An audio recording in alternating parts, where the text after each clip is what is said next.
The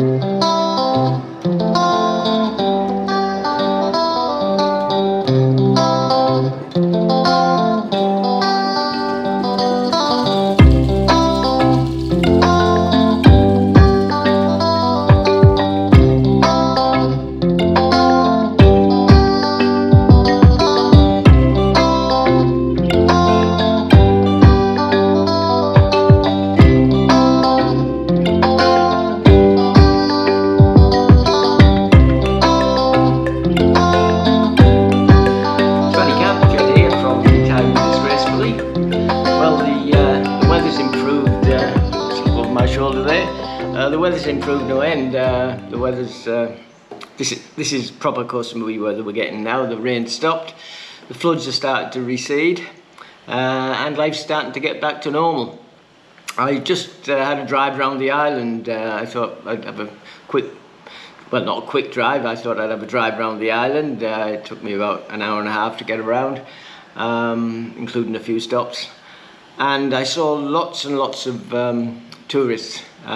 Nothing like 2 years ago, but it's a step in the right direction. Many tourists on motorbikes. They're out and about now because the rain stopped. I think they were holed up in their hotels and wondering why they were here.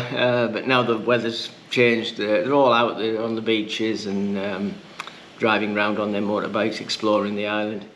So, before I go any further, if you haven't already done so, please push the subscribe button.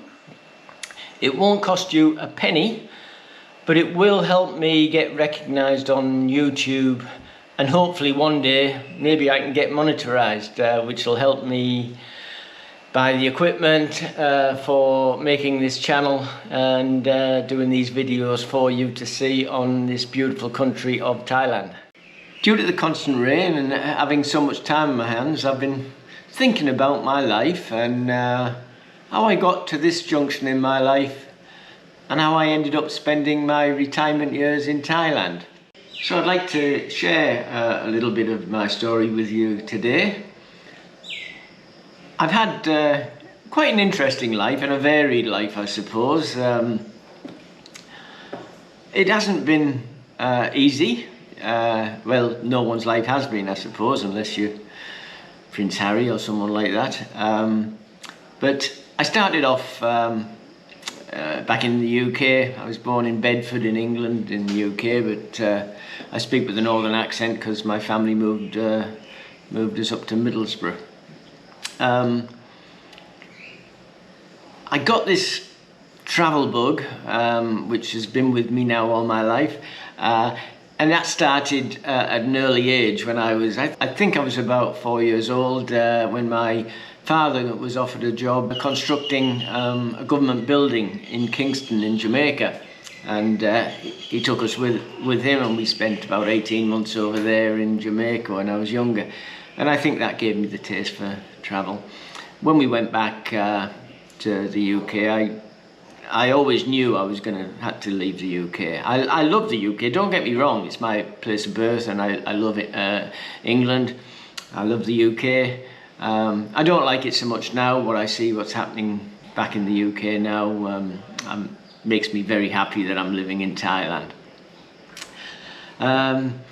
So when I left school, I trained as a chef, and as soon as possible I knew I was going to leave the UK. That's the reason I took a chef's position.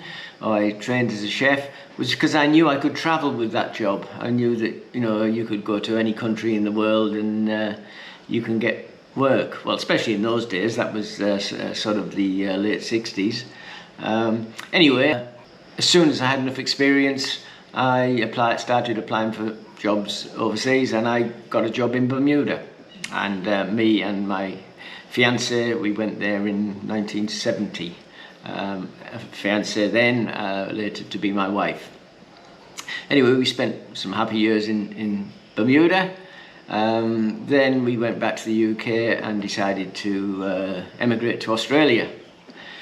Now then, back in those days, it was the £10 POMs. So if you were English, you could apply and only pay £10 for each person to take a ship over to Australia.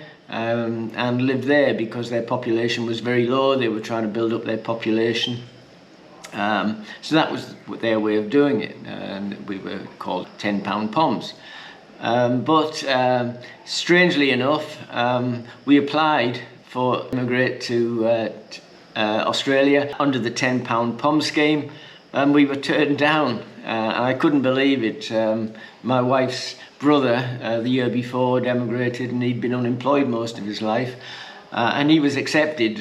We'd been working in Bermuda, and had good experience that we were going to take to Australia with us, and to work in hotels and restaurants there. My wife was a receptionist in a hotel in Bermuda, so we had a lot of experience, but we were turned down. And I've never known anyone to be turned down in those days as £10 Poms.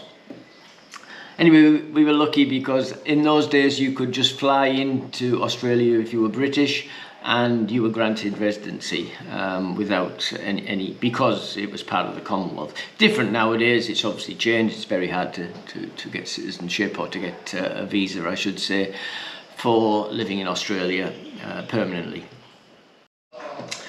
So after that, the travel bug was still with me, even though I was living in Australia. So I applied for positions overseas again, the next job I got was in the Falkland Islands just after the war with Argentina, 1982. Catering manager on a work camp there, rebuilding the roads and the airport after they'd been bombed. And since then, I've lived in another 7 countries. Before then, I'd lived in Jamaica, the UK, and Australia. And then over the following years, I lived in 7 other countries. Papua New Guinea, where I was working in a gold mine. The Philippines. I had a little boat over there, which I had some Filipinos running it for me. It just went round Boracay Island and took tourists around, and it never made me any money. It was never really meant to. It was a hobby, and it more or less paid for itself, I suppose. I never made any money, but the good thing was it employed 4 Filipinos, so they got paid, and it was good because, I wasn't making anything, but it was paying some wages over there, which helped the local people. And I would go over there sometimes for holidays and be able to go around Boracay on my boat. Unfortunately, during a hurricane, probably about 8 years ago now, it sunk, and luckily no one was on it. It just got washed out to sea. It was tied up when the hurricane hit, and the mooring broke, and it got swept out and sunk, and it was never seen again. And I also worked on cruise ships and international hotels. I worked on cruise ships out of the USA, and then when I came back to Australia, after working in some of those places, I decided to, because I enjoyed working cruise ships, I decided to go and work on ships in Australia. So I got my tickets for that, and I started working on rig support vessels. The first vessel I started to work on was an Antarctic vessel that went down to the Antarctic, taking expeditionists down there. Then I worked on oil rigs and rig tenders, and then I got a job on a Australian Customs patrol vessel, which patrolled the Australian waters down as far as Antarctica and over towards South Africa. And I worked on there for about 2 years. And I've also lived in Singapore and the USA and a few other countries. So when I retired in 2017, unfortunately my marriage broke up. We'd been married for 46 years, and we'd been together for 4 years before that, so we were together for 50 years. So it came as quite a shock, and obviously it knocked me for 6, but I completely understand. But anyway, that's what happened, and I thought that it would be just short-lived, and my wife would say, okay, now we get back together. So I decided to give her some space, and I went to the USA. I'd worked out with the USA before on cruise ships, and we'd bought a couple of condos over there. So I went and stayed over there, and I decided I'll stay there for 3 months, sit there and go back, and I'm sure that everything will be okay. But anyway, I spent the 3 months there, and everything wasn't okay when I got back. My wife said no, she's quite happy by herself and living alone with her friends and family, which put me in a little bit of a fix, because I just retired, and I wasn't sure what to do. If I stayed in Australia, my life wasn't going to be very good, because the cost of living with a pension wouldn't have been a great lifestyle. Whereas if I'd stayed married, we had the house, we had investments, we had we financially we were okay. So if we'd stayed married, I was okay. But when we broke up, I gave my wife the house. We split the other investments, and I knew there wasn't enough for me to live a good life in Australia on my pension. So I decided to. I didn't want to go back to the USA. I liked it a little bit, but I didn't like living there permanently, so that wasn't an option.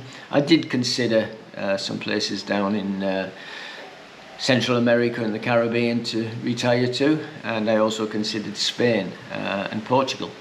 But in the end, I think I always knew years ago that I was going to retire to Thailand. So in June 2017, saw me arriving in Bangkok airport with just a suitcase with all my belongings, and not knowing anyone or where I was going to live or what I was going to do with the rest of my life. I rented a car for a month at Bangkok airport on a one-way rental, with the drop-off point being 900 kilometers away in Phuket, where I thought I'd head for. What was on my mind when I set off was, what am I doing here at my age, away from the world that I knew, away from my wife, from my children and from my grandchildren. A few times over the next few days while I was driving towards Phuket, I felt like turning the car around and driving back to Bangkok and taking the first plane back to Australia. But as I drove further south, it was all a bit scary, starting a new life, but I also started to feel excited. It was just as if I was starting my life over again, a second chance at life. I stopped in many places, going down to Phuket, because I wanted to look at places I might consider great places to live in Thailand. So I wanted to check a few places on the way down. That's why I rented the car for a month, and first place I stopped was Hua Hin, which I loved, and I thought, yeah, this will do me one day, I think. And I did go back there to live. The next place was Chumphon, which is about 2.5 hours drive south of Hua Hin, and I wasn't that keen on Chumphon, but the beach areas were beautiful, but the town itself didn't interest me. The next stop was, of course, Koh Samui, probably the most famous island in Thailand, if not Southeast Asia. And I loved that too. I stayed a week in Koh Samui, and I thought, yeah, this looks good. I think I could live here. Next stop was Krabi, which I really liked as well. I'd been to Krabi before on holidays, so I knew all about Krabi, and it was always going to be a consideration for me to live there one day. But I ended up in Phuket about 3 weeks later. So fast forward 4 years, and here I am. I now live in Koh Samui, and my life's good again, and I live a good life, and I feel blessed that I made Thailand my home and my choice of retirement. I've been accepted here in Thailand, and I've been made to feel welcome by the people here. I'm not sure what the future holds for me. With COVID, it's hard to make plans for the future. I mean, before COVID, I had lots of plans. Many things I was going to do, but not just in Thailand. I was going to spend months of the year, each year, travelling around Southeast Asia and other places around the world. But since COVID raised its ugly head, well, you know, everything's been put on hold, and it looks like it will be for the foreseeable future. Obviously, I'm still doing this trip around Thailand, I think mid-January, which is only about 8 weeks away now. I stopped making big plans and planning too much ahead. Probably a year ago, when I knew COVID wasn't going to be going away. It's very hard to travel and to do the things you want to do with COVID. I want to do this YouTube channel, but everything is so restricted now. You know, there's a lot of places closed. There's a lot of places that are open that are empty, so there's no atmosphere. Bars are closed. Well, officially they are, unofficially they're not. According to the Prime Minister, they're closed. According to me, nah, I can still go and get a drink in many places here in Koh Samui. So my next plan is to do this trip around Thailand, and I'll take in the 10 places that I've just made videos about in 3 installments, which will be Phuket, Krabi, Koh Samui, Hua Hin, Bangkok, Pattaya, Khon Kaen, Udon Thani, Chiang Mai and Chiang Rai. I'm not sure where the starting place will be. Oh, and I'm also going to take in Phi Phi Island, not for retirement, because it's a very small island. I don't think it suits retirees, but just so you can have a look at it, because it's just reopened and it's in pristine condition, because there's been no tourists, or very few tourists going there. So now it was closed for a couple of years to try and get the coral to grow back, and just to try and get rid of all the pollution that the millions of tourists that have been coming here for years had been depositing and leaving behind. But now apparently it's supposed to be fantastic now. Very much the same what I said about when I lived in the Philippines. Very much the same. Boracay had the same problem. It closed down for about at least a year, I think. The Prime Minister, he just went and visited there one day, and he just closed it that day. He just said, no, this place is disgusting. Beautiful island, but it was just polluted, and it was disgusting. He was right. So they closed it, and a lot of people lost their livelihoods for a year, but now it's in pristine condition, same as Phi Phi Island.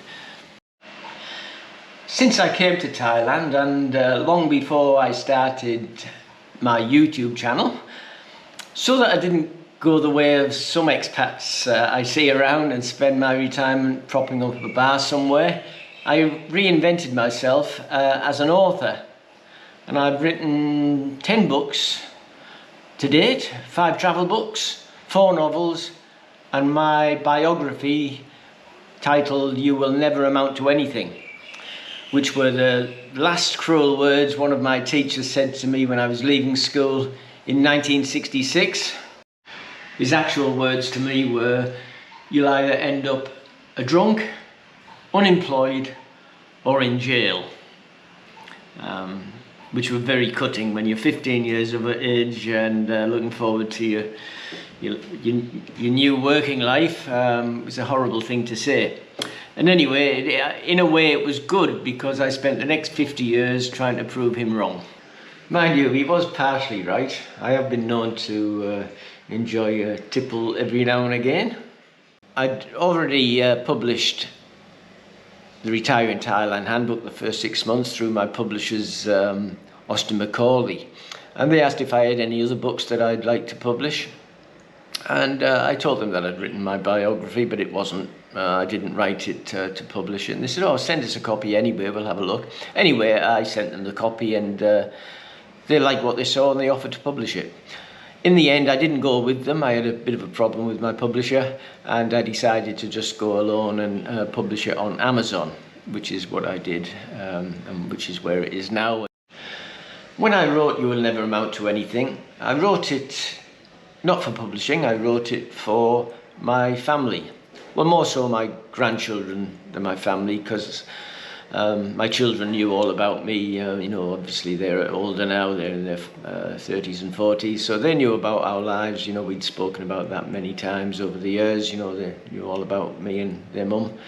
But my grandchildren is different. I retired to Thailand 5 years ago, and because of COVID, I haven't been back for 2 years. So my grandchildren don't really know me as well as they should. And I thought, okay, I'm going to write my life story so that they can understand a little bit more about me as they get older and want to read the book. They can know about my life and their grandmother's life and what it was like to grow up in the 50s and 60s, 70s, 80s and 90s before they were born.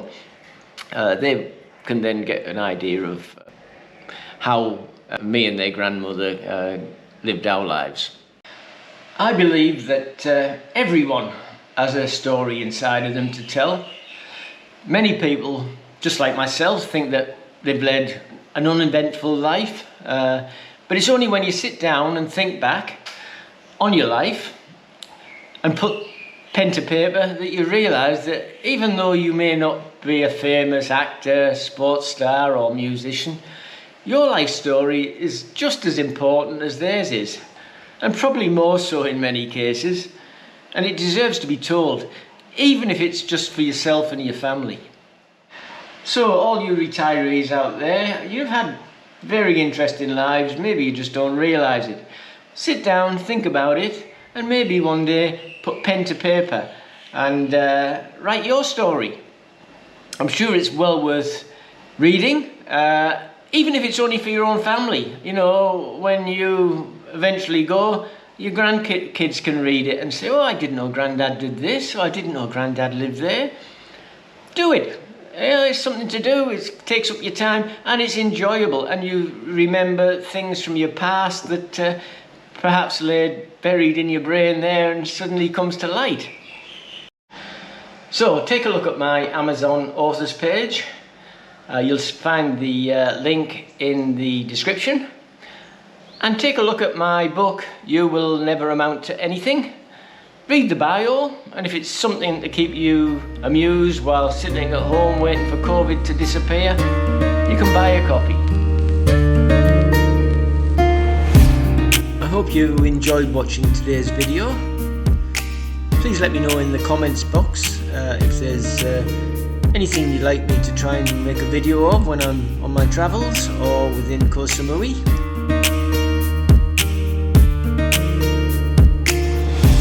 If you know of anyone who you think might like to watch my YouTube channel on Thailand and Koh Samui, please push the link button and pass on the link to them.